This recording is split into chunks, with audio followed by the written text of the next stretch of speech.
Bonsoir tout le monde. Merci d'être avec nous en grand nombre à cette conférence d'Agile Montréal. Je vois qu'on est 43 en ce moment, c'est vraiment apprécié. Merci de votre présence.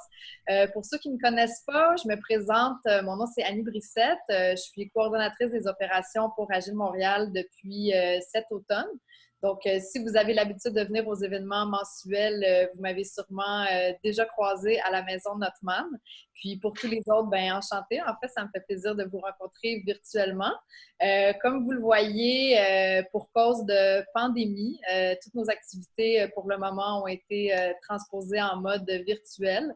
Donc, on continue à avoir des conférences 2 fois par mois, les deuxièmes et troisièmes mercredis du mois. Je vous invite à aller sur notre site web pour voir les prochaines conférences à venir. On en a au mois de juin. On est en train de compléter présentement la programmation de l'été pour juillet et août. D'ailleurs, je vous invite, si vous avez des conférences que vous voulez donner, de nous soumettre vos propositions. Vous pouvez aller sur notre site web pour remplir le formulaire. Vous pouvez tout simplement écrire à info@agilemontréal.ca. Et ça va me faire plaisir de regarder vos propositions et éventuellement de programmer ça au cours de l'été ou plus tard cet automne. Vous allez voir aussi sur le site web qu'on a d'autres volets. En fait, il y a des formations qui sont affichées sur le site web. Il y a également nos communautés de pratique qu'on soutient. Donc, je vous invite à aller faire un tour à ce niveau-là. Je vous invite également à nous suivre sur les réseaux sociaux, Facebook, Twitter, LinkedIn. On a également un Slack. Je vous invite également à vous abonner à l'infolettre d'Agile Montréal. Comme ça, vous allez être certain de rien manquer de nos activités à venir. Donc, ce soir, on a Frédéric Moreau avec nous, qui va être notre conférencier de la soirée. Il va vous expliquer un peu le déroulement de sa conférence. Je sais qu'on va prendre vos questions à plusieurs moments dans la soirée. Donc, on vous invite à utiliser le chat pour nous envoyer vos questions. Puis sinon, bien évidemment, juste faire attention avec le son, essayer de rester le plus possible sur mute. Moi, je vais être là, en fait, tout au long de la conférence pour aider justement Frédéric à prendre les questions par bloc. Frédéric, je te passe la parole.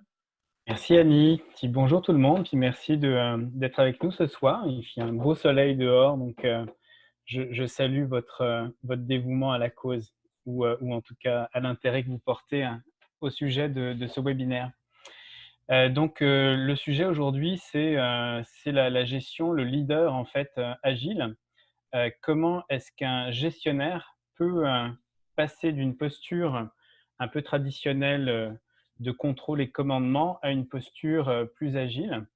C'est un sujet, en fait, c'est une conférence que j'ai conçue en décembre dernier. Donc dans un autre contexte, on n'était pas derrière nos ordinateurs aussi longtemps. Et puis, pourquoi cette conférence? En réalité, j'avais eu déjà beaucoup de conversations avec des gestionnaires, puis également des collègues. À l'époque, j'ai travaillé chez Brio, donc c'est pour ça que vous avez le logo de Brio. Ça a été conçu en fait chez Brio Conseil, avec qui aujourd'hui je continue à collaborer, mais je suis plus employé de la firme. J'avais beaucoup d'échanges avec des collègues et des gestionnaires qui me demandaient qu'est-ce que je peux faire comme formation en agilité. Alors dans la conversation, on arrivait forcément à un point où on se rendait compte que oui, le gestionnaire doit avoir une formation, il doit comprendre en fait les frameworks agiles, le Scrum, le Kanban notamment, mais c'est pas vraiment les outils qu'il va utiliser au quotidien. Donc, dans ces discussions, en fait, j'ai conçu une formation dédiée aux gestionnaires. Et cette conférence, c'est tout simplement une introduction à cette formation. Donc, on va survoler en fait différents sujets sur lesquels, bien entendu, on peut aller beaucoup plus profondément en groupe. C'est des modules d'à peu près 90 minutes qui vont être développés ici en 5 minutes. Voilà, donc ça va être un survol. Quand on est gestionnaire, bien entendu, on a une première difficulté vis-à-vis de l'agilité, c'est que lorsqu'on lit en fait comment dire, la documentation, la littérature sur l'agilité, on ne fait pas mention des gestionnaires. Pourquoi? Parce que dans les frameworks agiles, il n'y a pas de gestionnaire, hein. Idéalement, dans un monde idéal, le système s'autorégule et s'autogère. Par conséquent, quand on arrive dans la réalité de nos entreprises aujourd'hui, on n'est pas du tout dans cette réalité. On a des gestionnaires et les gestionnaires ont un vrai rôle à jouer en réalité dans les transformations agiles et dans le développement en fait des activités en agile. Et donc c'est ça qu'on va traiter aujourd'hui. Pour le faire, on va le faire donc, on a prévu en fait 1 heure ensemble. Cette heure, on va passer, alors il va y avoir 45 à 50 minutes de développement de la conférence avec des périodes de questions-réponses à différents moments. On ne va pas attendre nécessairement la fin pour vous écouter. Et puis, on va démarrer en fait par un premier bloc qui va poser un petit peu la table avant de rentrer directement au fur et à mesure dans quelques idées, dans 3 idées en réalité que je vais vous proposer pour, en tant que gestionnaire, qu'est-ce que vous pouvez faire pour adopter justement une posture différente. Je vais me présenter rapidement, si mon curseur veut bien démarrer. Voilà. Donc, mon nom, Frédéric Moreau, je suis au CA d'Agile Montréal. Donc, cette conférence, en réalité, pour vous dire toute la vérité, ça a été un petit peu un remplacement d'une conférence qui devait se tenir. Puis finalement, en raison de la pandémie, elle a été reportée.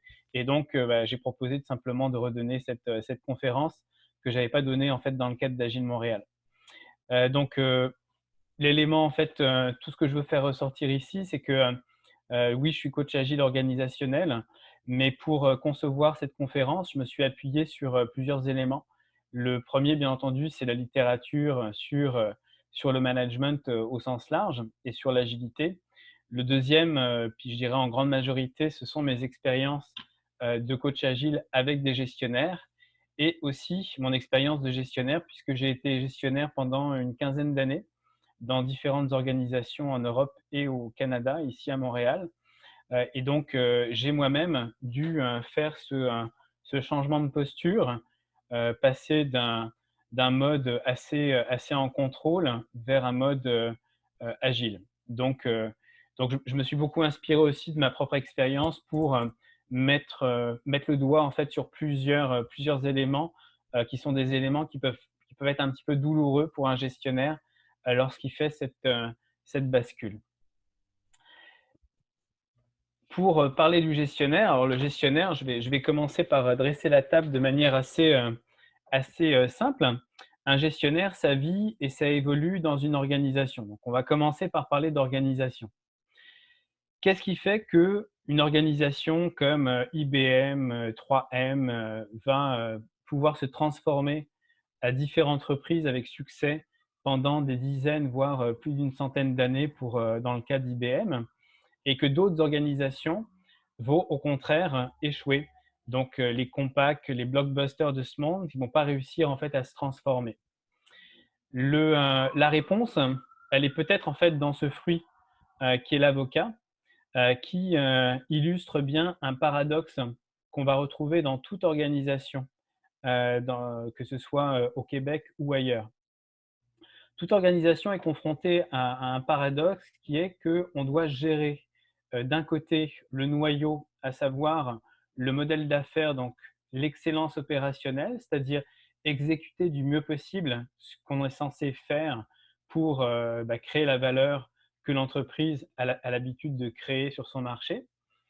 Et puis, en parallèle de ça, la chaire de l'avocat, c'est le volet innovation, c'est-à-dire comment est-ce qu'on va continuer à capter en fait la demande en évolution du marché, et puis cette évolution, cette demande en fait d'évolution, la transformer en innovation ou en changement pour ensuite pouvoir l'injecter à l'intérieur de ce noyau.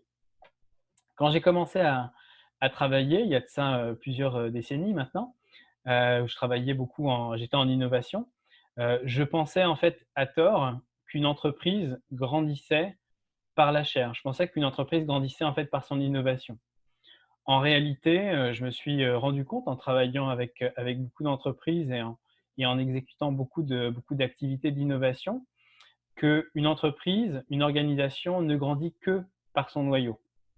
Par contre, pour faire grandir le noyau, elle a besoin d'une chair active qui va en effet être capable de capter en fait les signaux de l'environnement, les transformer en innovation qui apporte une vraie valeur en fait au marché et à l'organisation, et à pouvoir les injecter à l'intérieur de ce noyau.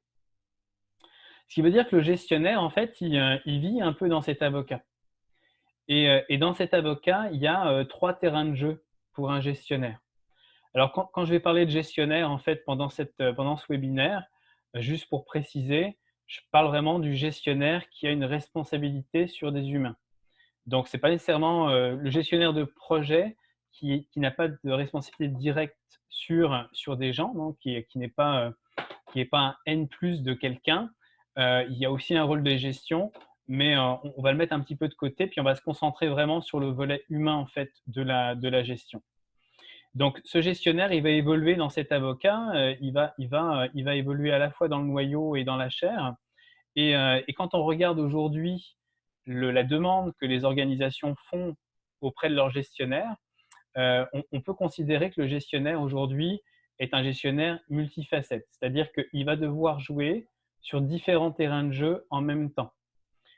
Le premier terrain de jeu, qui est un peu le terrain de jeu, on va dire, historique d'un gestionnaire, c'est le terrain des opérations.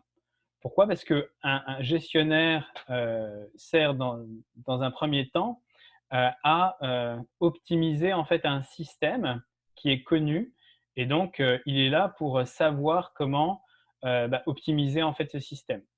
Donc le système étant réalisé par une équipe, par des gens, le gestionnaire est souvent dans une posture initiale de contrôle et de commande, c'est-à-dire je vous demande de faire ceci de telle façon parce qu'on sait que ça fonctionne comme ça, et donc je vais superviser en fait votre travail pour m'assurer que vous puissiez faire cette tâche du mieux possible, ce qui amènera un résultat qui est prédictible. Donc ça, c'est la posture, on va dire, un peu historique du gestionnaire, c'est celle-ci. Puis c'est pas que la posture du gestionnaire, c'est la posture dans laquelle on a tous grandi en fait, hein. À l'école, notre mode d'apprentissage est celui-ci. C'est-à-dire qu'avant d'aller sur d'autres modes d'apprentissage, on doit apprendre en fait des bases en termes de connaissances, et donc on nous apprend à respecter des consignes et à les exécuter. Donc je dirais que bien avant de devenir gestionnaire, en tant qu'être humain, on nous apprend en fait à respecter les règles et à suivre un certain mode opératoire dans la société. Et forcément, lorsqu'on arrive dans une entreprise, on a ce même réflexe en fait de suivre les règles et d'exécuter en fait les choses telles qu'elles doivent être faites. Mais il existe un deuxième terrain de jeu, qui est le terrain de jeu justement de l'innovation. C'est-à-dire qu'aujourd'hui, un gestionnaire doit être non seulement capable d'optimiser un modèle d'affaires, un processus existant, mais il doit également être capable de l'améliorer, voire d'innover, c'est-à-dire de répondre en fait à des problèmes, des nouveaux problèmes qui n'existaient pas auparavant. On va prendre forcément le cas de la Covid-19, où typiquement, ce qu'on a vu depuis 2 mois, c'est énormément de travail de la part des équipes, mais également des gestionnaires, pour assurer en fait une continuité des activités à distance. Ce qui est intéressant également, c'est de voir dans ces contextes de changement rapide, inattendus, qu'il y a également des leaders en fait qui peuvent émerger dans les organisations.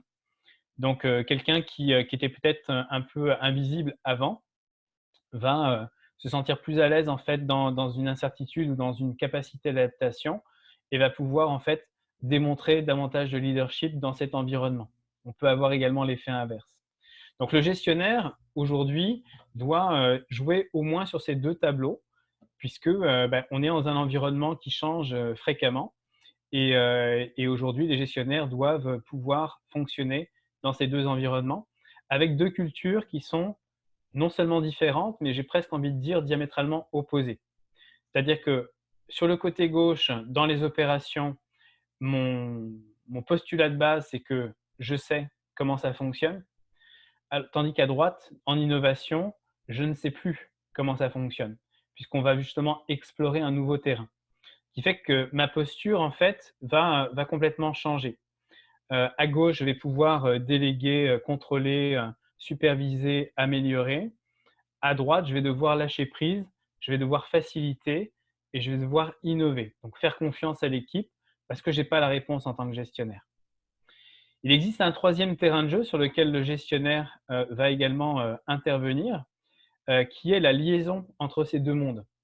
C'est-à-dire gérer des opérations et gérer des innovations. Le but, bien entendu, c'est d'intégrer en fait dans le système l'innovation qui va pouvoir faire grandir le noyau. Donc ça, c'est un autre terrain de jeu qui est le terrain de jeu, le terrain de liaison entre ces deux environnements. Donc c'est un petit peu la couche, on va dire, qui va toucher entre le noyau et la chair de l'avocat.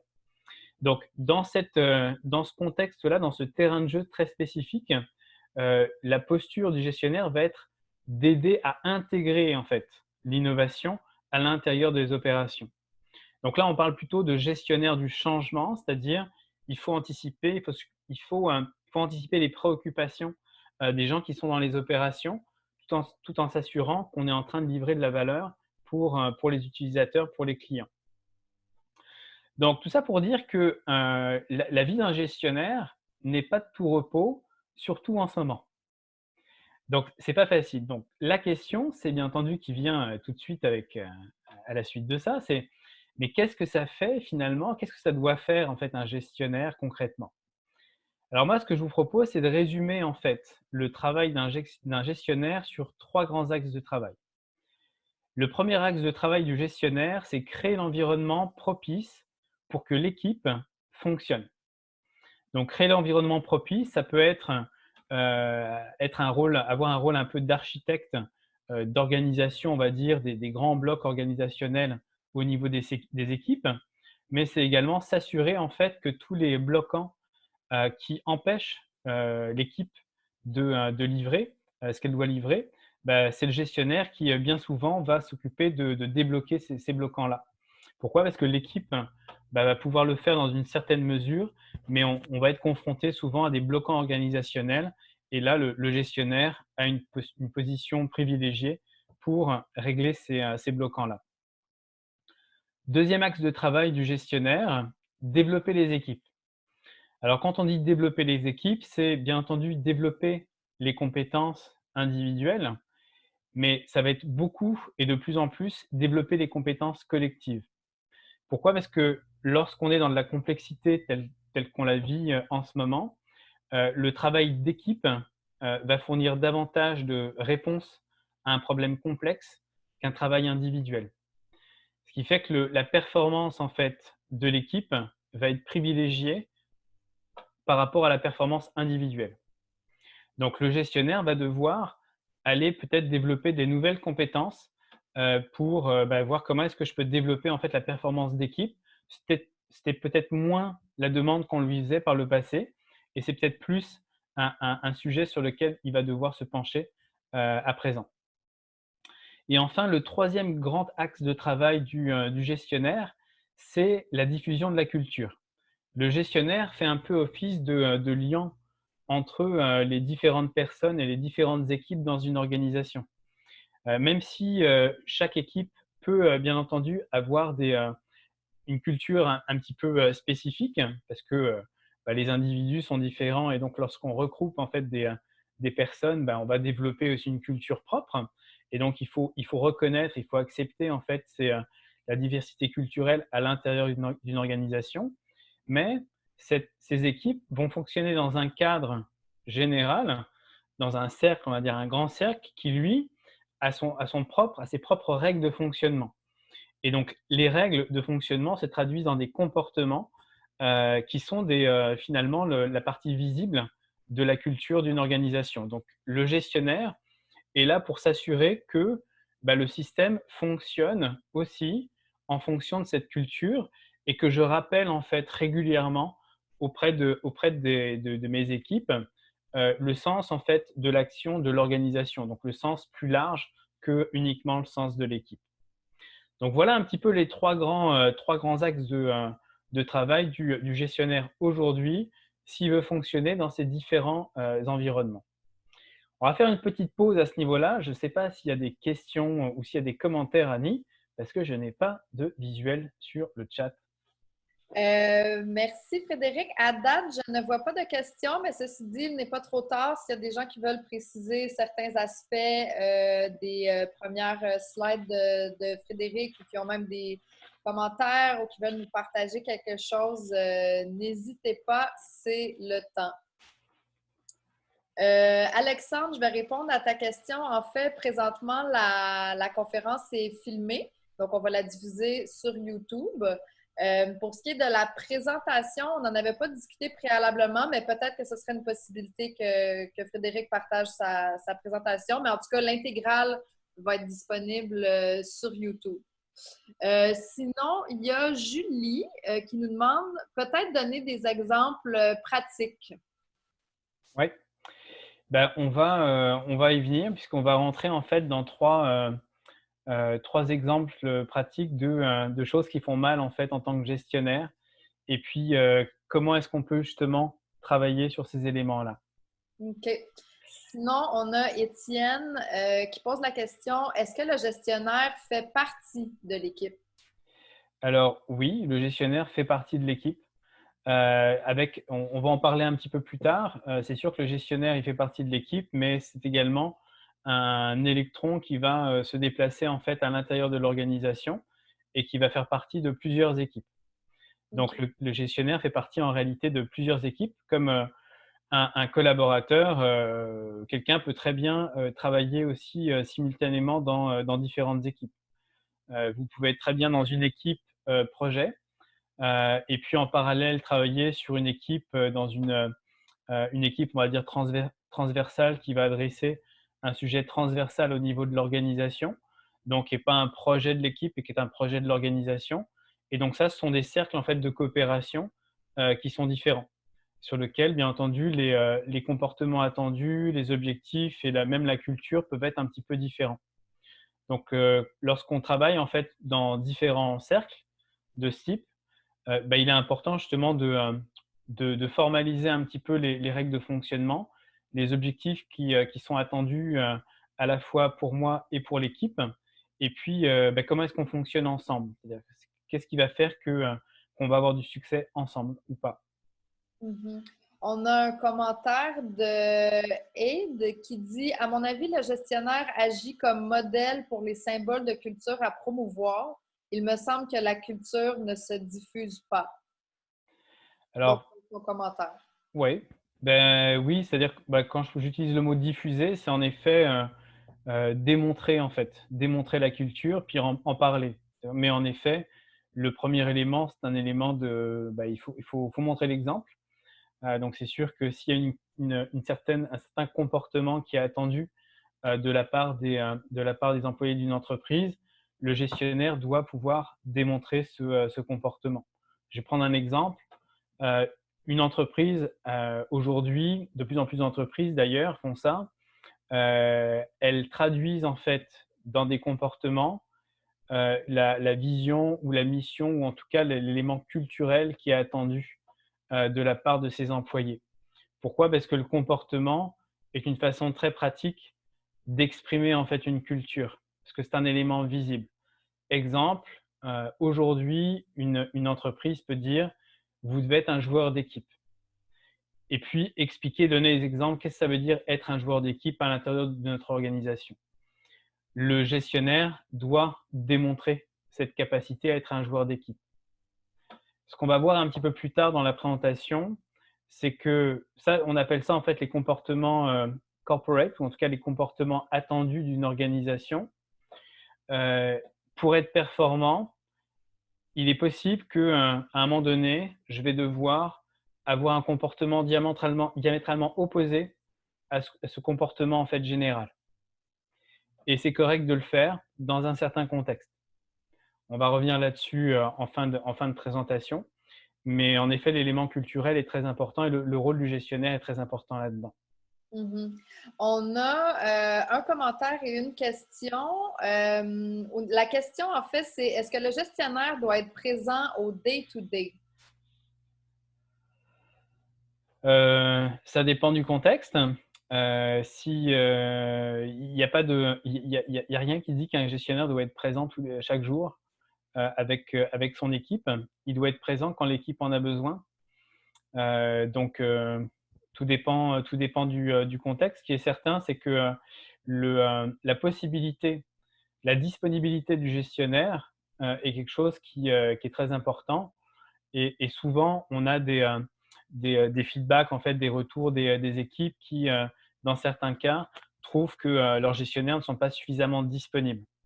Pourquoi? Parce qu'un gestionnaire, en fait, doit travailler sur différents axes, différents niveaux dans l'organisation. Il doit bien entendu s'occuper de son équipe, mais il a également des personnes au-dessus de lui à qui il doit rendre des comptes.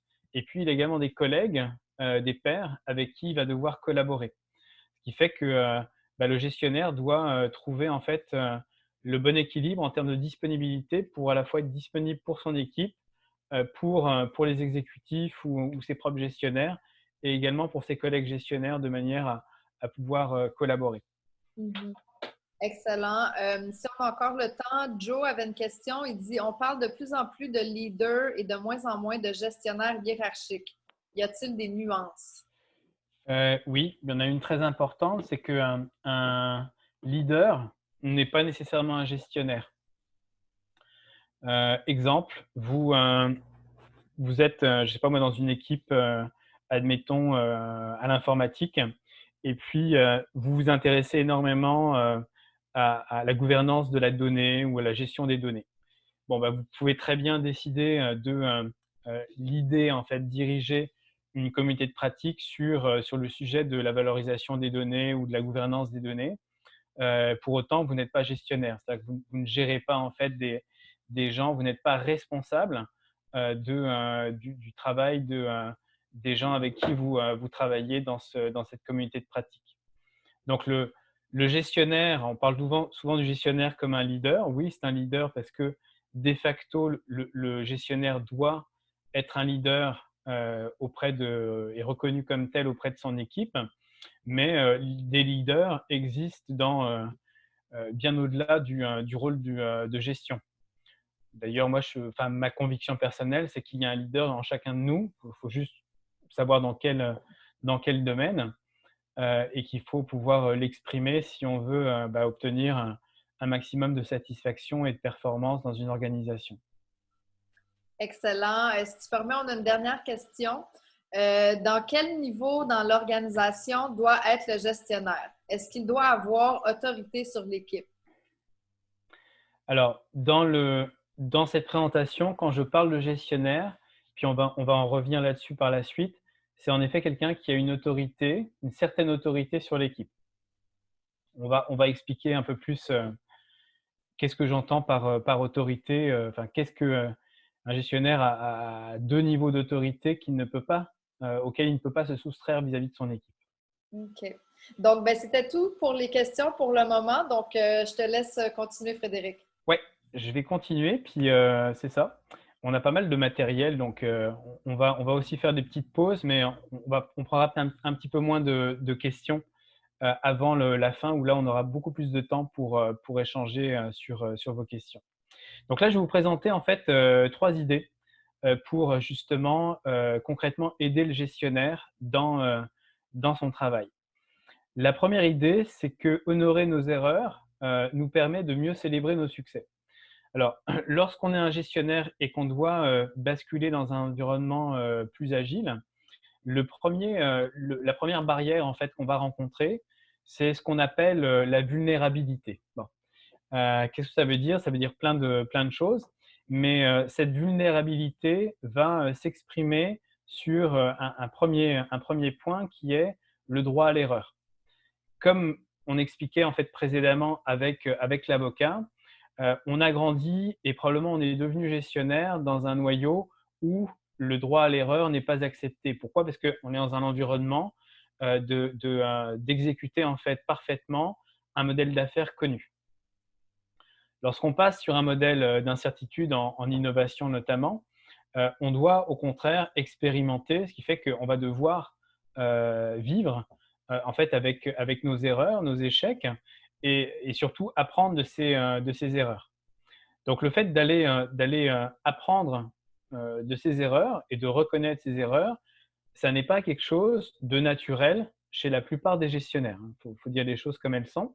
Ce qui fait qu'on va devoir mettre en place des mécanismes et des solutions pour, au fur et à mesure, commencer en fait à parler d'erreurs au sein des équipes avec le gestionnaire ou entre gestionnaires pour pouvoir se rendre compte à quel point, plus on parle de nos erreurs et plus on est capable en fait de les transformer en apprentissage et plus on va, apprécier en fait, nos succès par la suite. La notion de vulnérabilité, elle revient aussi à la notion de, c'est un des éléments en fait de la sécurité psychologique qui était le point que je vais développer maintenant.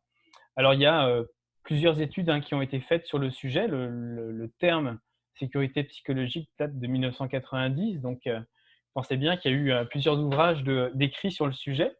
Il y a 2 éléments que je voulais vous ramener par rapport à ça, aujourd'hui. Le premier, vous connaissez peut-être les résultats de cette étude qui a été faite par l'équipe, People and Talent de Google en 2015. Enfin, en tout cas, les résultats ont été publiés en 2015. Ce qui est intéressant, et donc Google en fait voulait comprendre qu'est-ce qui faisait qu'une équipe était beaucoup plus performante qu'une autre, donc parmi ces multiples équipes. Et donc ils ont mené un travail d'étude pendant 2 ans. Ils ont interrogé plus de 180 équipes et énormément de personnes en individuel. Ils pensaient que avant d'aller dans ces études et avant d'avoir les résultats, l'hypothèse en fait sur laquelle ils travaillaient était de se dire, si on met dans une équipe un bon développeur, un bon QA, un bon testeur, un bon architecte, etc., on va avoir forcément un bon résultat. Ce qu'a démontré en fait l'étude, c'est que le premier critère de performance d'une équipe, c'est la sécurité psychologique, qu'ils définissent comme la capacité en fait à se rendre vulnérable devant les autres membres de l'équipe. Ce qui veut dire que qui est dans l'équipe est moins important que comment les membres de l'équipe interagissent entre eux. Alors, il y avait également d'autres critères, bien entendu, qui ont été identifiés, mais celui-ci, la sécurité psychologique, était vraiment le premier critère de loin qui faisait la différence entre une équipe plus performante qu'une autre. Sur le sujet de la sécurité psychologique, on a en fait Timothy Clark qui a publié cette année un livre que je trouve intéressant pour justement expliquer un peu plus en détail qu'est-ce qu'on entend par sécurité psychologique et surtout quels sont les 4 stades de développement de la sécurité psychologique. Donc, Timothy Clark en fait est un psychologue et un chercheur. Et donc, il a mené une recherche qui a amené en fait à ces 4 stades de développement. Le premier stade, pour lequel je vais me sentir en sécurité dans une équipe, c'est d'abord mon inclusion. Est-ce que je me sens inclus dans cette équipe ou pas? Deuxième stade, se sentir en sécurité pour apprendre. Bon, typiquement, le droit à l'erreur rentre sur ce deuxième étage en fait de sécurité psychologique. Troisième étage, hop, je ne suis pas dans le bon sens. OK, voilà. Troisième étage, se sentir en sécurité pour contribuer en fait à l'avancement de l'équipe. C'est-à-dire, est-ce que je me sens suffisamment à l'aise pour faire des propositions? Ou est-ce que la proposition en fait n'est pas acceptée par exemple par le gestionnaire? Et enfin, le dernier étage, c'est est-ce que je me sens suffisamment à l'aise pour défier le statu quo? C'est-à-dire, est-ce que je peux me permettre de remettre en question les décisions ou les idées en fait du leader, voire les idées du reste de l'équipe pour, de manière positive, bien entendu, pour faire avancer en fait l'histoire et améliorer la performance. Donc ces quatre niveaux, je les ai vraiment trouvés intéressants parce qu'en effet, on va pouvoir travailler en fait ces niveaux différemment, dépendamment de où est-ce que le gestionnaire est à l'aise là-dedans, où est-ce que l'équipe aussi est à l'aise là-dedans, et puis quels sont les éléments sur lesquels il faut travailler en particulier. Alors, quelles sont les actions en fait qu'un gestionnaire peut faire dans ce contexte de vulnérabilité et de sécurité psychologique. Je vous propose trois actions très simples. La première, c'est répondre positivement aux feedbacks et aux suggestions de son équipe. Alors, ça a l'air bien simple comme ça, mais on a tous observé des fois des réactions de gestionnaires où on voulait donner un feedback ou faire une suggestion, puis ça passait pas.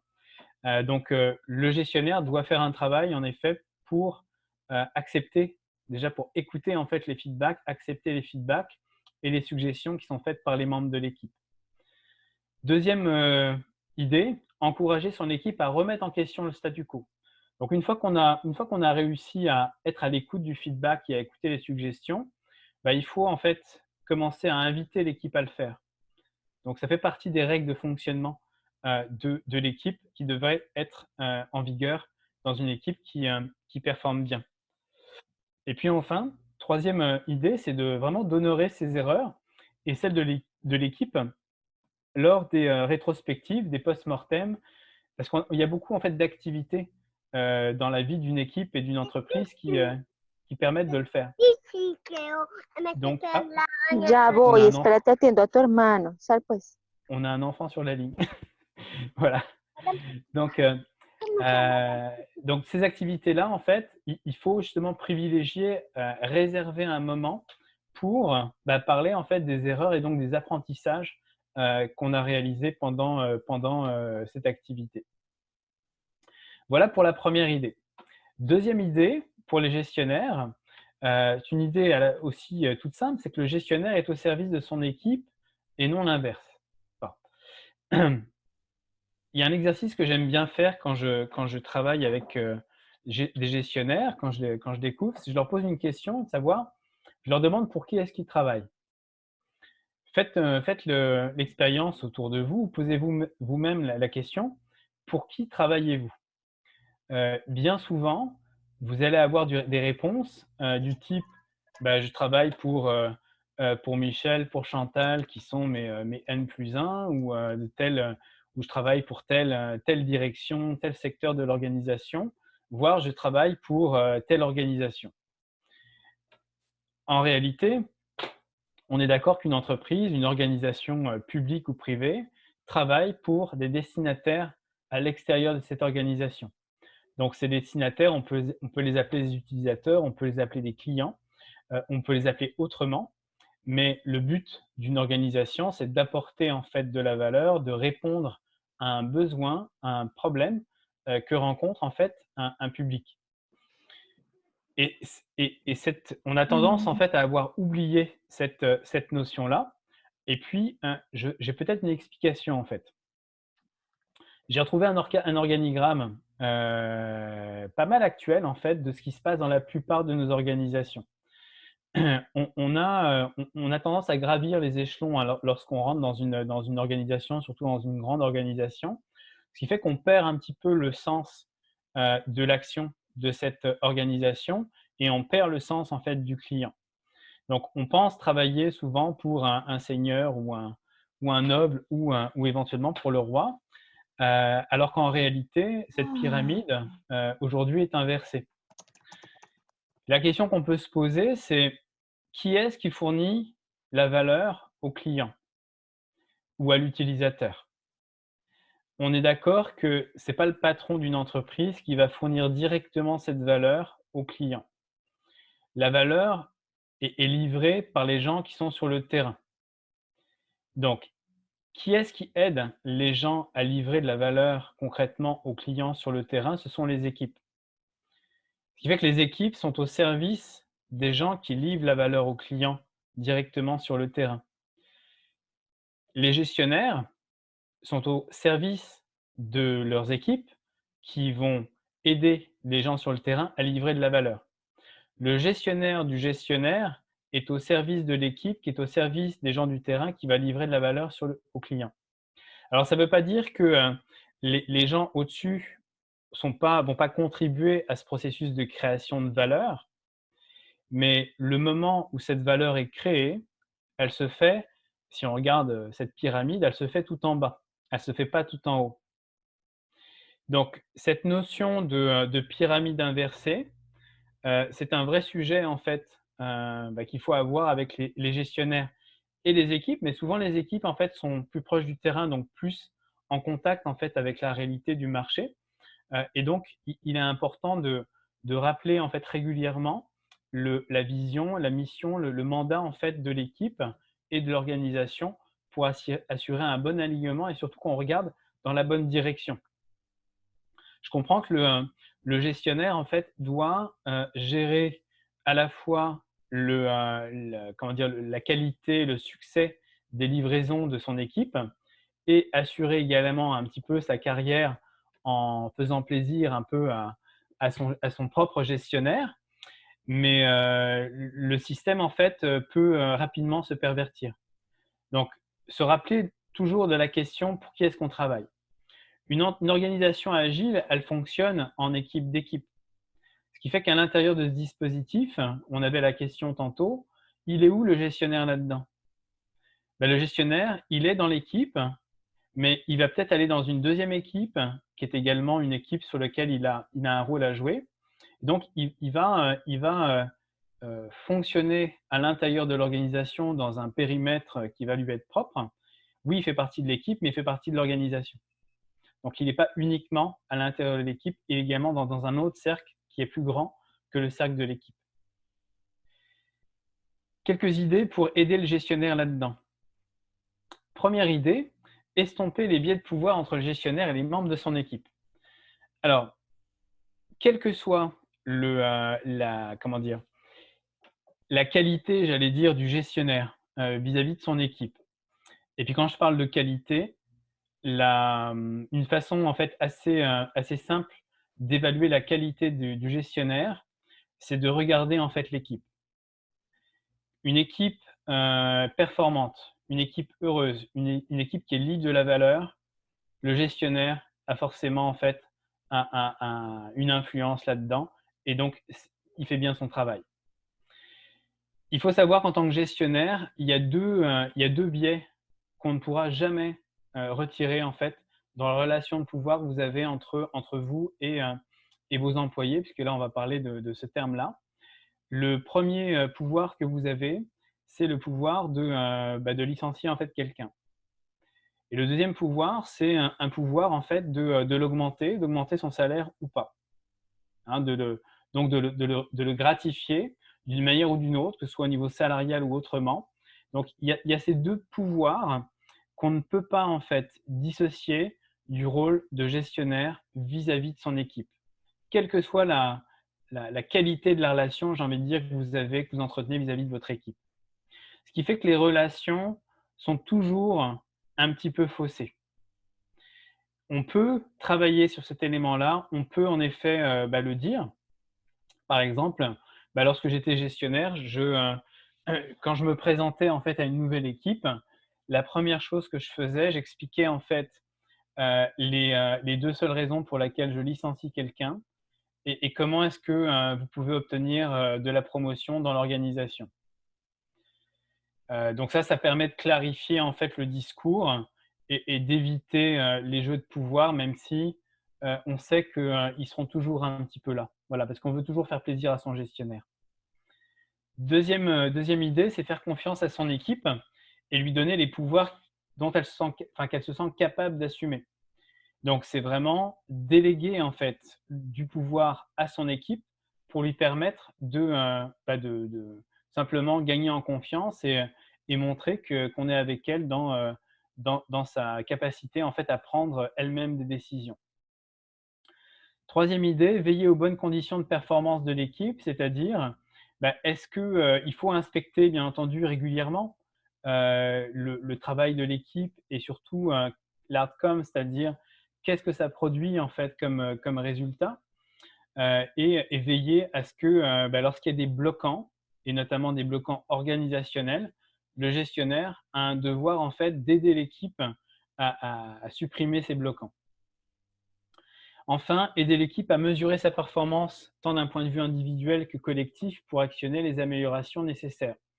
Parce que lorsqu'on devient gestionnaire d'une équipe, notamment pluridisciplinaire, la notion de performance, comme je disais tantôt, est une notion collective plus qu'individuelle.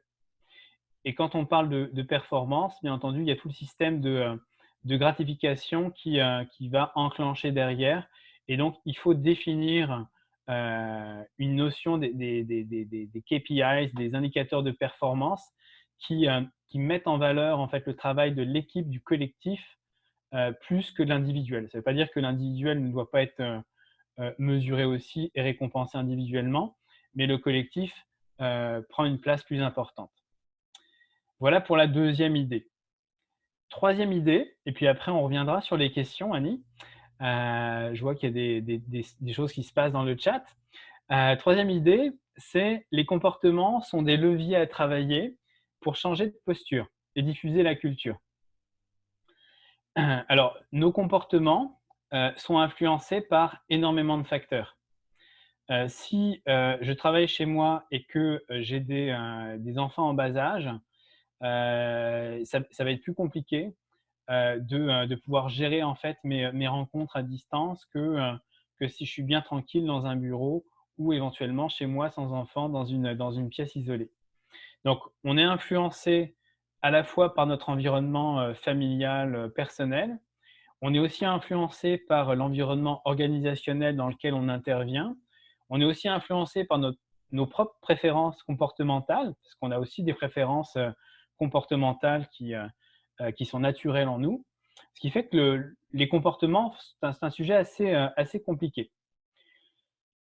Quand on parle d'un environnement agile, un environnement donc qui nécessite de l'agilité, c'est-à-dire un environnement turbulent, il y a un petit modèle que je vais vous présenter qui est bien utile pour s'ajuster plus facilement à ce qui se passe. Le principe en fait de ce modèle, c'est que la seule raison pour laquelle nous sommes encore ici aujourd'hui, nous autres les Homo sapiens, c'est parce qu'on a adopté 3 comportements depuis 300 000 ans, voire plus. On a anticipé, on a coopéré et on a innové. Donc, à droite, vous aurez peut-être reconnu Jeff Bezos, là, le fondateur d'Amazon.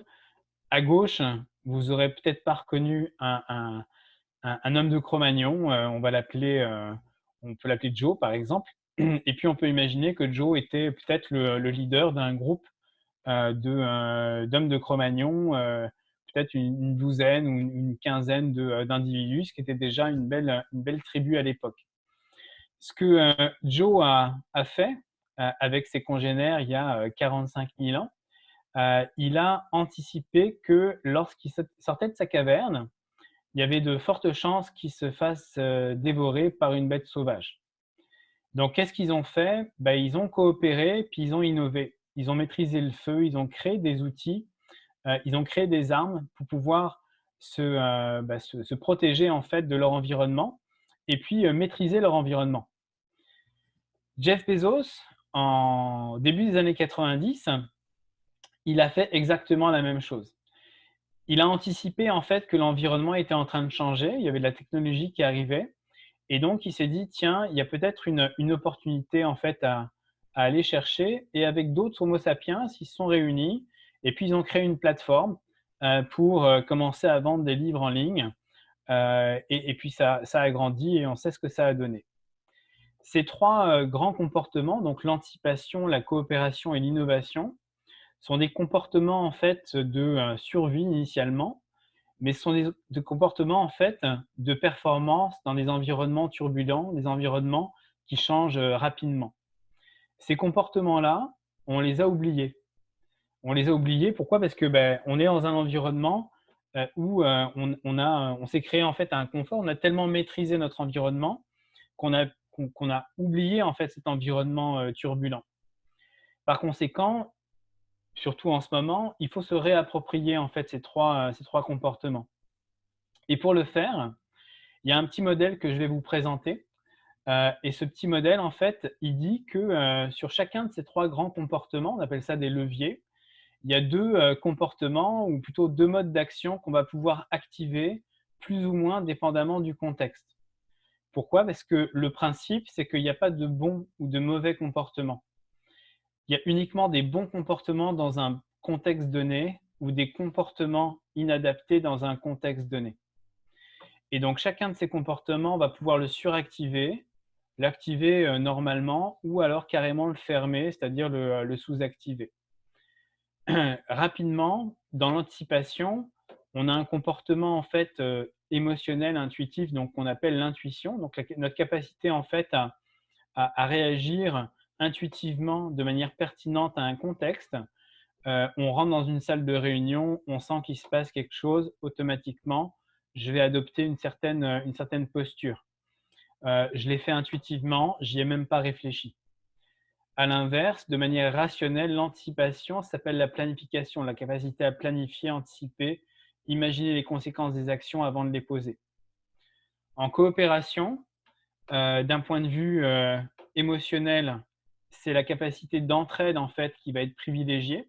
Donc ma capacité d'entraide, c'est-à-dire aider les autres, mais également venir chercher de l'aide quand moi j'en ai besoin.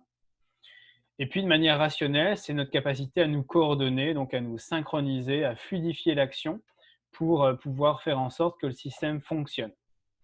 Et enfin, le comportement innovation se traduit par une capacité à être ouvert en fait au changement, une capacité donc plutôt émotionnelle. Est-ce que j'ai une capacité à remettre en question le statu quo? Et puis enfin, la mobilisation et l'engagement, qui lui est un comportement rationnel, notamment en termes de communication, et qui va notamment exprimer démontrer le style de leadership en fait de la personne. En suractivation, je vais être beaucoup en fait en lâcher prise, c'est-à-dire dans un style de leadership très démocratique, très laisser faire, alors qu'en sous-activation, soit je vais obéir, soit je vais ordonner. Alors, comment ça se traduit dans la réalité, ces comportements? Je vais vous proposer en fait de regarder 2 petites vidéos, puis après on va regarder quels sont les comportements qui sont activés, sous-activés ou activés normalement dans ces illustrations. Première vidéo.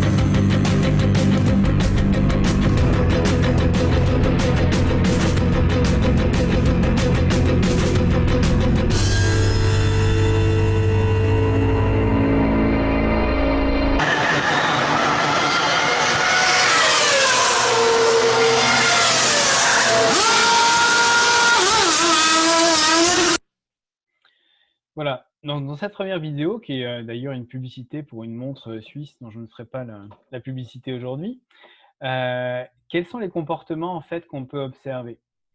Si on revient sur notre petit modèle, on voit qu'en termes d'anticipation, on n'est plus dans une anticipation planifiée. C'est-à-dire que toute la planification des tâches de chacun des acteurs de la scène a été planifiée bien avant.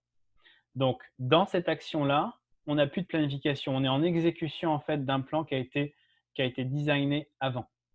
Par contre, l'intuition reste quand même active, dans le sens où il peut se passer en fait des choses, donc on doit quand même rester vigilant en termes d'anticipation, en termes d'intuition. Qui, bien entendu, avantage de l'intuition, c'est immédiat, très rapide, alors que la planification, c'est lent. Coopération, on reste à l'écoute de ce qui se passe, mais on ne va pas suractiver ça. Par contre, c'est un pur travail de coordination et de synchronisation qu'on vient d'observer.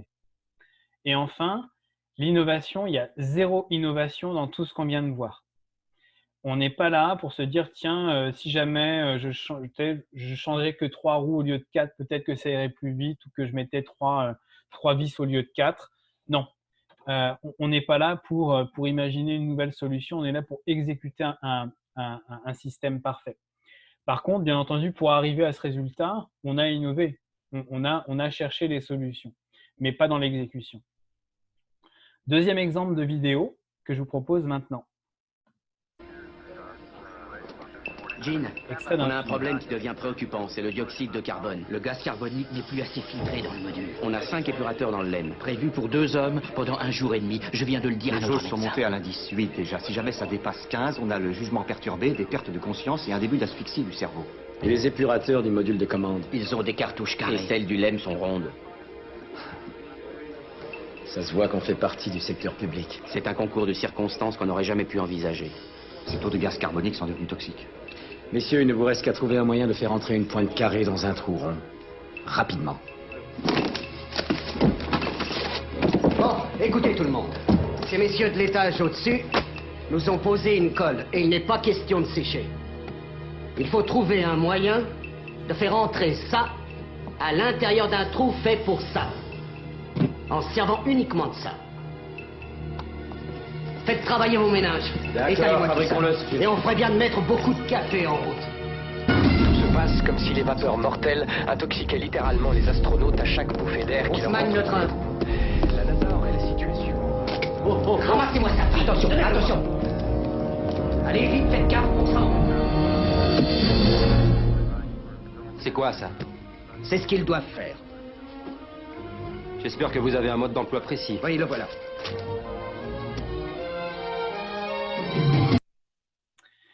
Voilà, vous aurez peut-être reconnu donc un extrait du film Apollo 13. Alors, faire entrer un carré dans un rond, on est d'accord que en tant que gestionnaire, on connaît ça. Donc, quels sont les comportements en fait qu'on a pu observer pendant cette séquence? Hop là. Anticipation, donc là, on a un vrai travail d'équipe, ce qui fait que on n'a aucun mode d'action qui va être sous-activé. Par contre, ce qu'on va suractiver, c'est 2 comportements. Le premier, c'est écoute et entraide. C'est-à-dire que là, on doit faire vite, on doit être très, très à l'écoute des suggestions de chacun pour trouver une solution rapide parce que les astronautes sont en train de s'étouffer en l'air. Deuxième comportement qu'on va suractiver, c'est justement l'ouverture au changement. On est là pour trouver des nouvelles solutions inédites. Donc, ce sont les 2 comportements qu'on peut observer en suractivation pendant cette scène où les autres comportements restent tout de même actifs, mais sont mis un peu plus en mineur.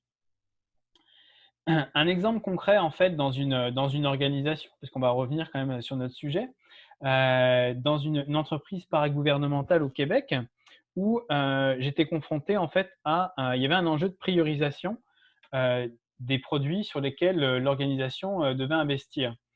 Et lors d'un atelier en fait de mise en agilité du comité de direction, le responsable en fait de l'organisation me dit: «Mais écoute, ça fait 2 ans en fait que j'ai demandé en fait à mes responsables produits de prioriser un petit peu qu'est-ce qu'on devrait faire en termes de produits, c'est quoi les nouveaux produits sur lesquels on devrait travailler, etc.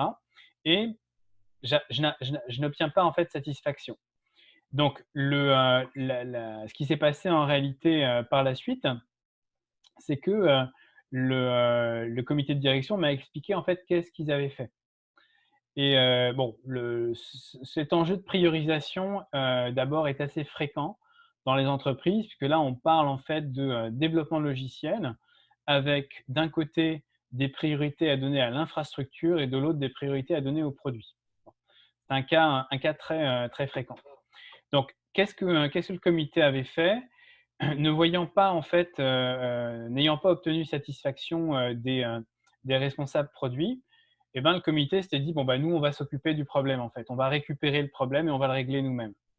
Donc, l'anticipation, si je me place du point de vue de l'organisation, intuition et pertinence étaient sous-activées. Pourquoi? Parce que bien entendu, il y a eu un impact. Cette décision a eu un impact qui a fortement démobilisé en fait les responsables produits qui ne comprenaient pas vraiment pourquoi est-ce qu'on leur retirait ce projet qui est quand même directement lié à leur activité.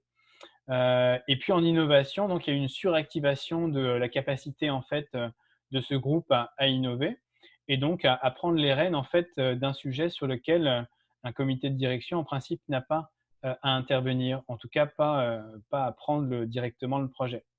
Donc, absence de coopération dans l'équipe, innovation de la part des responsables et absence d'écoute et d'intuition vis-à-vis des équipes. Ce qui fait que dans l'atelier, directement, le responsable a dit « Ok, on va changer en fait notre fusil d'épaule, comme on dit. » Et donc, ils ont fait un changement de comportement immédiat, c'est-à-dire qu'ils ont dit « Ok, on se rend compte en fait de l'erreur qu'on a réalisée, ce qui fait qu'on va redonner en fait ce projet à l'équipe, on va expliquer en fait pourquoi est-ce qu'on redonne ce projet à l'équipe et donc on va repartir en planification parce que la raison pour laquelle en fait les responsables produits n'avaient pas donné satisfaction, c'est parce que bien entendu, les attentes étaient pas si claires que ça et deux, des fois les équipes ont besoin d'un petit coup de pouce pour démarrer en fait un projet parce qu'elles ne savaient pas par quel bout en fait prendre ce projet-là. Donc, j'ai réalisé en fait tout simplement 2 petits ateliers très rapides en réunissant les bons acteurs des 2 environnements informatiques et ils se sont mis d'accord assez rapidement sur les priorités pour l'organisation qu'ils ont pu ensuite proposer bien entendu au comité de direction. Donc là, on a retrouvé en fait une mobilisation, un engagement des équipes. On a retrouvé de la planification avec une activité performante au niveau de l'équipe. Voilà en gros les 3 grandes idées que je voulais vous partager aujourd'hui, avec en conclusion un petit manifeste du gestionnaire multifacette. J'appelle ça en fait le manifeste de l'avocat. C'est juste un petit résumé de qu'est-ce qu'un gestionnaire peut garder en fait en tête lorsqu'il intervient dans son organisation, quel que soit l'environnement dans lequel il travaille. Chair et noyau, dans mon organisation, je distinguerai. Donc, déjà, distinguer qu'est-ce qui relève réellement des opérations, qu'est-ce qui relève de l'innovation ou de la création de projets. Ce n'est pas toujours aussi clair que ça. Mon terrain de jeu, je délimiterai, savoir dans quel terrain de jeu je suis en train de jouer parce que ça va sans doute changer. Avec mes partenaires des autres terrains, je collaborerai. Les changements dans l'environnement, j'absorberai. Les opportunités d'innovation, je testerai. Les innovations à vraie valeur ajoutée, j'implanterai. Le fonctionnement du noyau et de la chair, je fluidifierai. Chair et noyau, je cultiverai. Règles et méthodes de chaque terrain, je formaliserai. Et au respect d'une culture commune, je veillerai. Voilà le petit manifeste en fait, que je voulais aussi vous laisser aujourd'hui. Il y a une petite biographie que vous pourrez retrouver dans la présentation que vous aurez par la suite. Et puis, on va pouvoir maintenant passer, bien entendu, à vos questions, parce que vous voyez, il est déjà 18h32. Oui, Frédéric, on a déjà des questions qui se sont accumulées. On en a déjà 5. Donc, si tu permets, je vais commencer. Il y a Tarek qui demandait, est-ce que le gestionnaire peut donner son avis sur les choix technologiques de l'équipe? Détails de résolution de problèmes. Il peut donner son avis à condition que cet avis ne vale pas plus que celui des autres membres de l'équipe. À moins que un gestionnaire, c'est souvent aussi un expert dans un domaine spécifique. Ce qui est difficile pour un gestionnaire, c'est justement de laisser aller en fait son expertise. C'est-à-dire que même si le gestionnaire a une expertise sur le sujet, il faut qu'il laisse son équipe en fait prendre la décision. Quitte parfois quand l'erreur va pas être trop grave, il faut laisser l'équipe aussi aller un petit peu frapper quelques murs de temps en temps. Mais tout à fait, sinon le gestionnaire peut donner son avis. Par contre, ce qui est important, c'est qu'il dise à son équipe, enfin qu'il demande plutôt à son équipe, est-ce que vous voulez en fait avoir mon avis là-dessus? Et mon avis vaut juste une voix de plus parmi les vôtres. C'est juste ça. OK, excellent. Sinon, il y a Étienne qui demandait, pour ce qui est de l'équipe auto-organisée, comment se passer du gestionnaire? Auto-organisé, ça ne se passe pas de gestionnaire, selon moi. Auto-géré, oui. OK. 2 notions différentes. Auto-organisé, c'est une équipe s'organise, en effet, organise son travail, ses règles de fonctionnement, etc. Et il faut toujours qu'il y ait une validation du mode de fonctionnement de l'équipe avec le gestionnaire qui est le garant quand même du bon fonctionnement de l'équipe à l'intérieur d'un système qui est plus large. Donc, c'est notamment une des une des responsabilités du gestionnaire, quand on parle notamment de culture, c'est est-ce que l'équipe est en train d'utiliser des modes de fonctionnement et des règles qui sont compatibles avec le reste de l'organisation ou pas. Donc, dans l'auto-organisation, il y a un gestionnaire. Dans l'autogestion, donc ce qu'on appelle les entreprises libérées, il n'y a plus de gestionnaire. Où là, en effet, il y a des modèles en fait décisionnels spécifiques de consultation notamment qui se mettent en place pour aller chercher des avis, mais laisser chacun libre de décider, prendre la décision. OK, intéressant. Il y a encore Étienne qui avait une question, mais je pense que tu y as déjà répondu en grosse partie. Comment le gestionnaire peut créer du lien avec son équipe quand il y a un lien fort de subordination au niveau de la paye, du poste, de la carrière?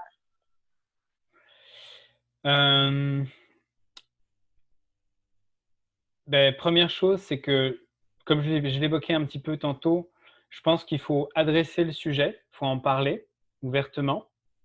Il faut expliquer comment ça fonctionne en fait, comment ça fonctionne dans l'organisation, puis comment moi, en tant que gestionnaire, je fonctionne. Peut-être que la façon dont vous avez fonctionné avec d'autres gestionnaires avant était peut-être différente de la mienne. Donc, voilà ce que moi, j'autorise, voilà ce que je n'autorise pas. Donc, il faut être très clair sur les règles de fonctionnement en fait, hein. Et puis sur comment est-ce qu'on va fonctionner ensemble, qu'est-ce que j'attends de vous. Bien entendu qu'on ne pourra jamais effacer, hein, ce que je disais, on ne peut pas effacer ces biais-là, il y en aura toujours. Mais au moins, quand ils sont verbalisés, lorsqu'ils sont clarifiés vis-à-vis de l'équipe, moi par exemple, il y a un truc que je ne supporte pas, c'est les gens les flagorneurs, ce qu'on appelle les gens qui te font des compliments pour rien du tout. Moi, ça me dérange, je ne supporte pas ça. Donc, je le dis. Ça ne veut pas dire que on ne peut pas se féliciter, mais on va se féliciter correctement ensemble, etc. Mais moi, me féliciter comme ça, là, ça ne m'intéresse pas, ça m'énerve. Donc, voilà. Mais c'est moi. Donc, voilà. À partir du moment quand on arrive à se connaître, puis c'est pareil pour les membres de l'équipe. Il faut connaître aussi chaque membre de l'équipe parce qu'il faut respecter voilà, le mode de fonctionnement de chacun. Donc, je pense que c'est en faisant ça, en en parlant, puis en en parlant ouvertement, qu'on arrive aussi, qu'on commence à créer un lien avec une équipe qu'ensuite on va pouvoir bien entendu développer en développant notamment les compétences de chacun, en donnant du feedback positif, en recevant du feedback aussi, en les laissant prendre des initiatives et puis en acceptant qu'ils fassent également des erreurs et surtout en travaillant sur les apprentissages. Ben, merci pour cette réponse, Frédéric. Je tiens à dire qu'on a quand même beaucoup de questions qui rentrent. On a Didier ici qui a une question assez technique. Comment le gestionnaire peut créer un lien avec des collègues qui travaillent sur des fuseaux horaires différents? On a 2 programmeurs qui sont basés en Écosse. Ouais. En dormant peu. Non. Alors, il y a 2 choses en fait là-dedans. Il y a travailler à distance, c'est-à-dire avoir une relation de gestion, donc un rapport de gestionnaire avec une équipe distribuée, et puis en plus avec un décalage horaire. Bon. Décalage horaire, on sait que voilà, il va y avoir 6 heures de décalage ou 5 heures de décalage avec l'Écosse. Donc, il faut réserver des plages horaires, il faut que le gestionnaire s'organise pour passer du temps autant que possible et autant que nécessaire, surtout avec l'équipe en Écosse. Et lorsqu'on travaille avec des équipes à distance, que j'ai beaucoup fait pendant ma carrière, là, j'ai travaillé avec des gens que j'ai jamais vus en face à face pendant des années. Ce qui est important, c'est d'amener en fait de l'empathie, il faut sortir du cadre du travail. Avant de rentrer dans une relation, pour bâtir une relation de travail à distance avec quelqu'un, il faut rentrer dans une empathie et dans des jeux ou en tout cas des activités qu'on va faire à distance qui sortent en fait du cadre du travail. Ça peut être, je sais pas moi, faire un jeu par exemple sur ton meilleur film les meilleurs films de l'équipe de la semaine. Qu'est-ce que vous avez vu sur Netflix cette semaine qui vous a waouh, interpellé, etc. Et avoir un échange là-dessus. Donc, il y a beaucoup de puis également être très à l'aise sur le mode de fonctionnement en télétravail. En télétravail, on rentre directement dans l'intimité des gens. Là, vous rentrez chez moi, là, je suis dans une chambre que j'utilise comme bureau. Voilà. Donc, vous voyez en fait l'environnement dans lequel je suis. Je vois ton environnement, Annie, aussi. Donc, on rentre dans l'intimité en fait de nos collègues. Et parfois, il y a des animaux qui débarquent, il y a des enfants qui crient, etc.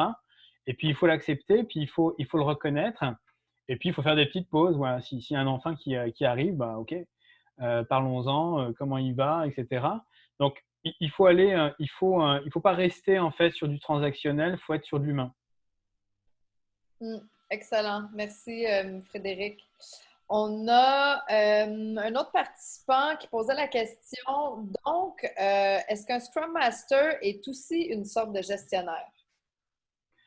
Clairement, non. Okay. C'est-à-dire que le Scrum Master n'a pas justement cette relation. Le Scrum Master est un facilitateur. Donc, il a cette relation en fait. Il doit établir une relation privilégiée clairement avec l'équipe parce que son rôle, c'est justement d'amener un maximum d'autonomie dans l'équipe pour que la performance puisse enclencher derrière. Donc, il peut y avoir en effet un petit parallèle, si tu veux, entre le rôle du gestionnaire et du Scrum Master.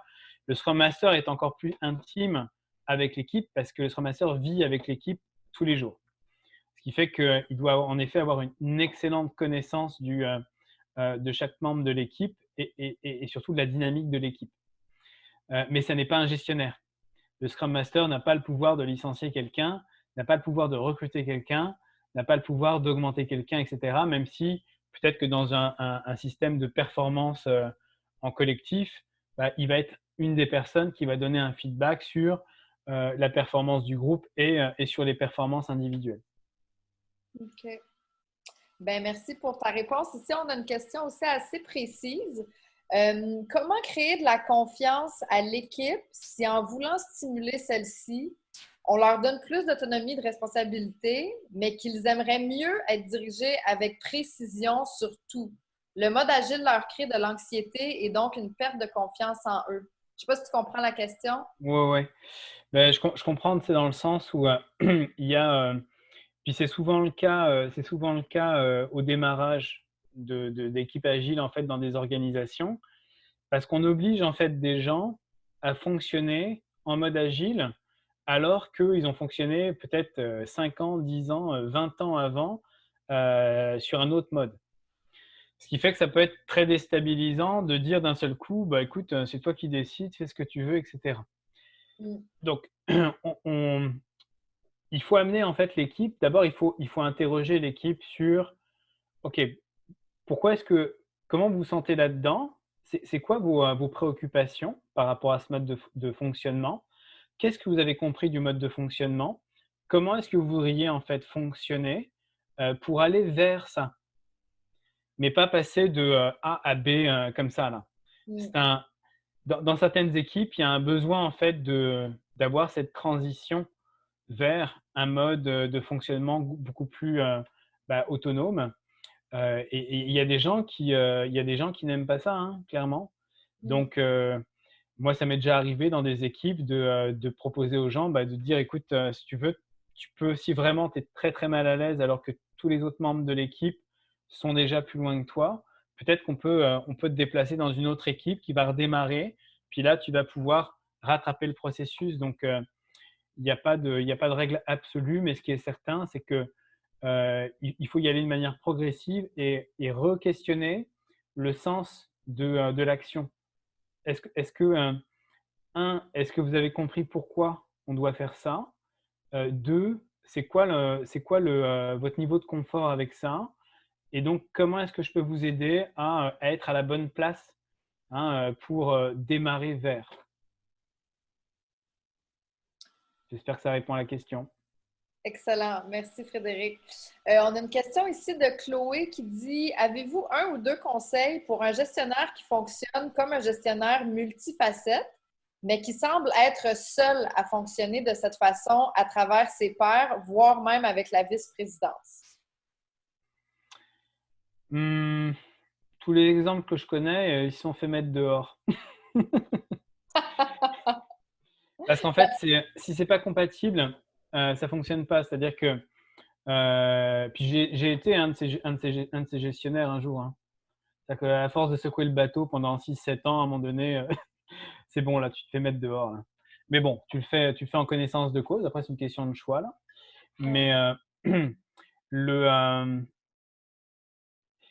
c'est une question, en fait. Bah après, c'est un choix qui est à la fois personnel et à la fois organisationnel. C'est-à-dire que pour qu'une entreprise se transforme, lorsque la culture, en fait, n'est pas une culture de transformation ou d'innovation, il va falloir que quelqu'un et qu'un groupe de personnes, mais qu'un leader se détache pour tirer un peu l'organisation vers le futur.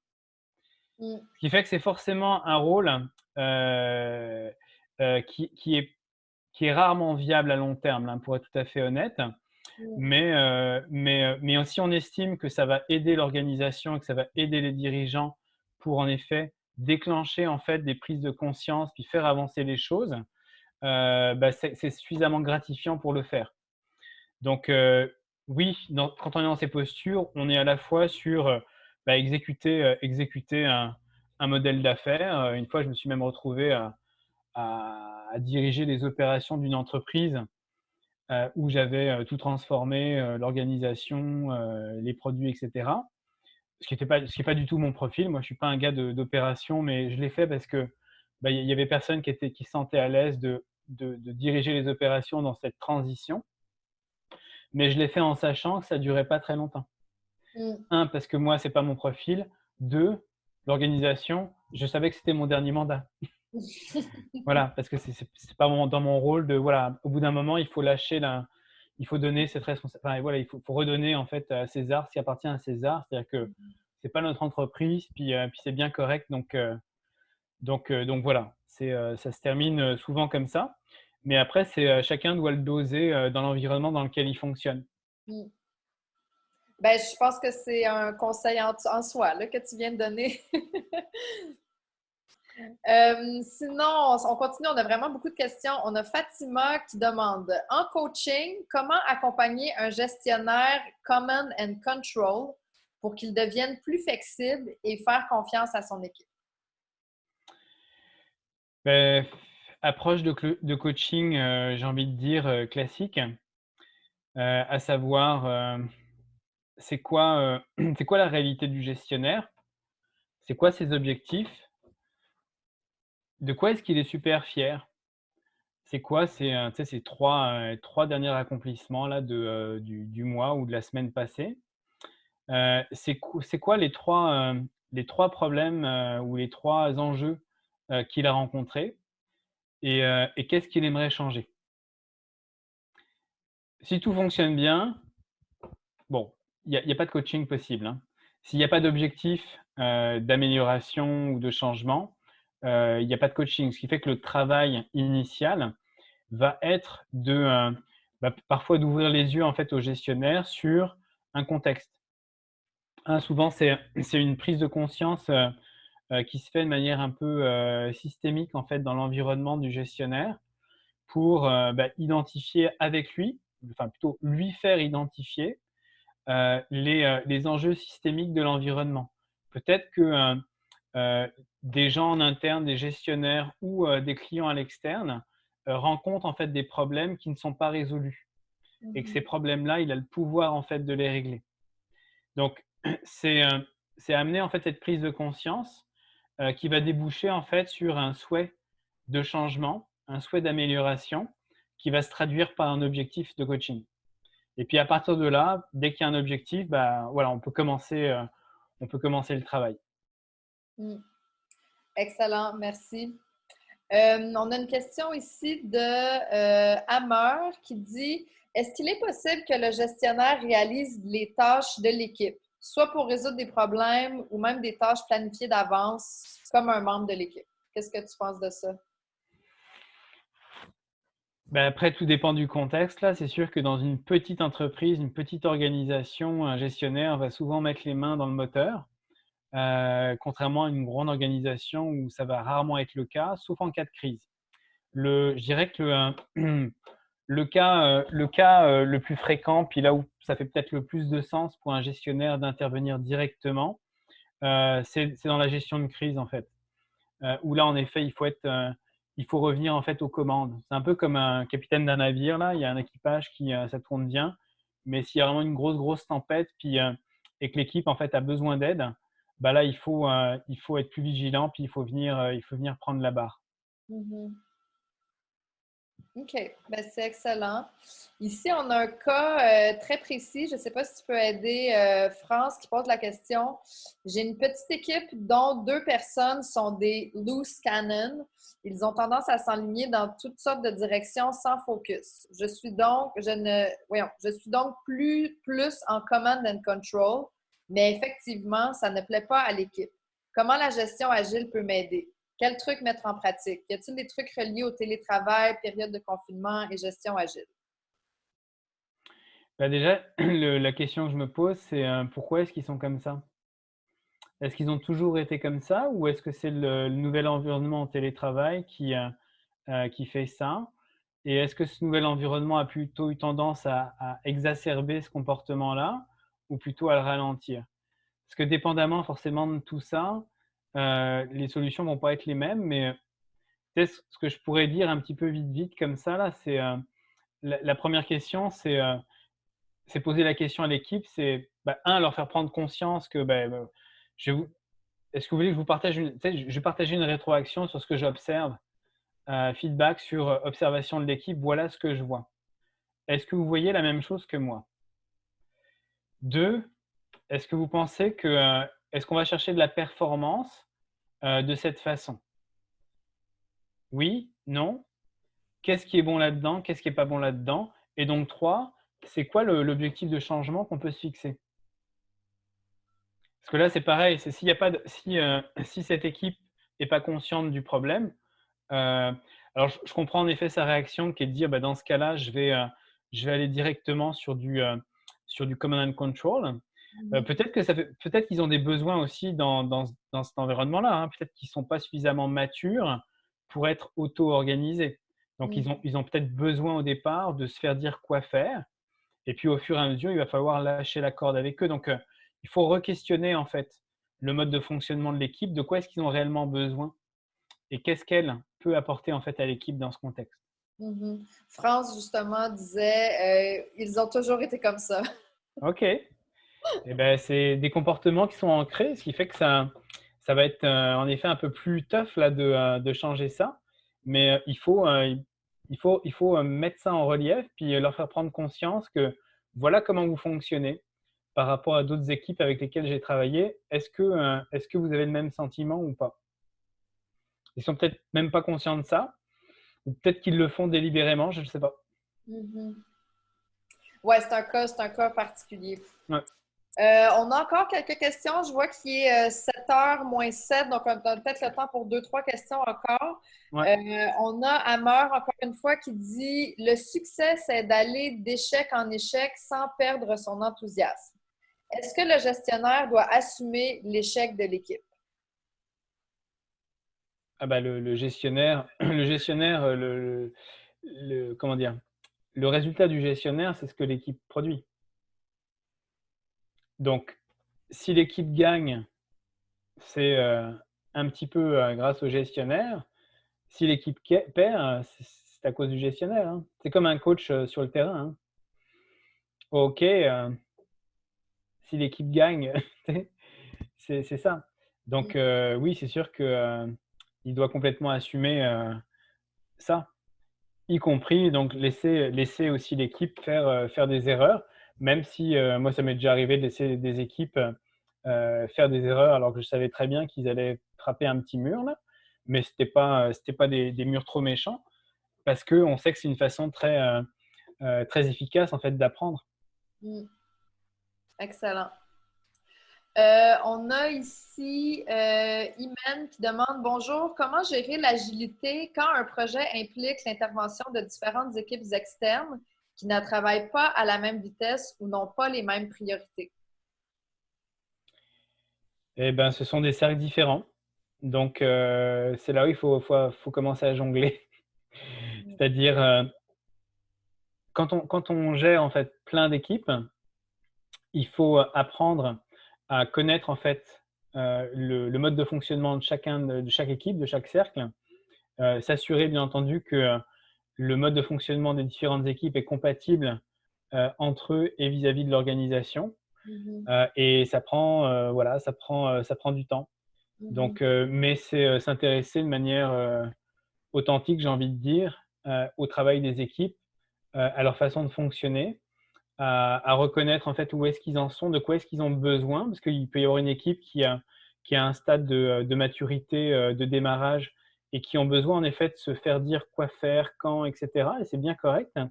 Et puis il y en a d'autres qui sont rendus peut-être beaucoup plus loin en termes de maturité, qui vont remettre en question l'autorité du gestionnaire, etc. Donc, ce sont des stades de maturité où le gestionnaire va devoir s'ajuster en fait avec chacune de ses équipes. Parfait, excellent. Si tu permets, on va prendre une dernière question avant de clore avec le mot de la fin. Il y a Julie qui demande, est-ce qu'on parle d'approche agile uniquement en développement de produits ou de logiciels? Qu'en est-il des fournisseurs de services? Exemple, un service de connectivité réseau TI, par exemple. Non, enfin, dans mon esprit, l'agilité, c'est pas uniquement les TI. Puis j'aide aussi des entreprises dans d'autres domaines, soit en recrutement, dans le domaine de l'art, dans le domaine de plein de domaines différents, le transport, la sécurité, ce que vous voulez. Donc c'est pas uniquement les TI, même si bien entendu ça a commencé là, puis ça commence souvent là dans nos entreprises, dans nos organisations. Mais ce qu'on vient de discuter là ce qu'on vient de présenter sur nos discussions sur le gestionnaire, c'était pas sur un gestionnaire TI en particulier. C'était vraiment le gestionnaire au sens large, quel que soit en fait le domaine dans lequel il travaille. Bon, ben parfait. Merci, Frédéric. Moi, je Merci à tous. quelques instants pour remercier tout le monde aussi qui a été avec nous ce soir. Vous étiez en grand nombre, même encore à 18h57. Comme je disais, dans les prochains jours, on va publier la conférence sur notre channel YouTube. Je vais également le publier sur les réseaux sociaux pour que vous voyez quand est-ce que ça va être prêt. Ça va également être dit dans notre prochaine infolette. Donc, je vous invite vraiment à vous abonner à tous ces réseaux-là. Frédéric, j'aurais tendance à dire que ta présentation a suscité de l'engouement. Si les gens veulent te rejoindre, te parler, c'est quoi la meilleure manière? Alors, la meilleure manière, c'est déjà sur LinkedIn, vous pouvez vous connecter. Donc, Frédéric Moreau, vous me trouverez, je pense, assez facilement. Sinon, vous avez mon téléphone et vous avez mes coordonnées en fait au début de la présentation. Donc, vous pouvez me joindre par courriel fred@poledigital.com, qui est mon site web.